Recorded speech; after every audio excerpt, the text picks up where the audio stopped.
Hinduism's so-called Christian Science. Maharishi Mahesh Yogi, of course, claims to be in that long line of rishis passing along the version of yoga he learned from his guru, Dev.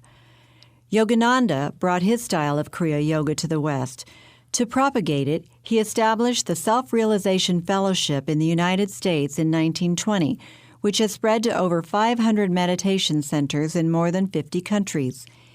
The annual conference attracts many thousands of participants from around the world.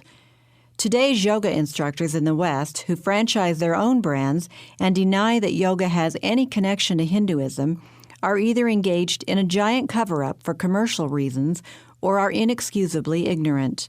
It would be a worldwide scandal if even the greatest scientist of all time were spoken of with the reverence we find in the following editorial from a special edition of the Research Journal of Philosophy dedicated to Sri Sri Paramahansa Yogananda. Quote, "We have immense joy in dedicating the present issue of the journal to the prophet, savior, and savant Sri Sri Paramahansa Yogananda, who sanctified Ranchi University by his hallowed presence and by his educational and spiritual works.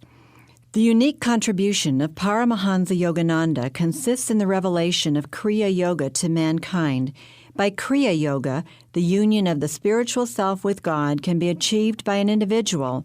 Elijah, Jesus, Kabir, and other prophets were past masters in the use of Kriya, or a similar technique, by which they caused their bodies to materialize and dematerialize at will." End quote.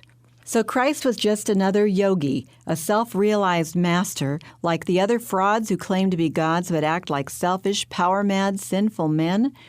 Christ said, "Which of you convinceth or convicts me of sin?" John 8:46. No one could refuse his claim to sinless perfection, but the same cannot be said for the yogis, as we shall see. We have historic eyewitness accounts testifying that Christ raised the dead, healed all the sick, the blind, the lame, and so on who came to him. We have eyewitness accounts establishing the historicity of Christ's resurrection.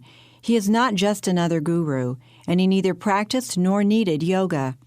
Christ was and is God, who came to earth as a man through a virgin birth to die for mankind in payment of the penalty for their sins, and that includes the sinful yogis who denigrate him.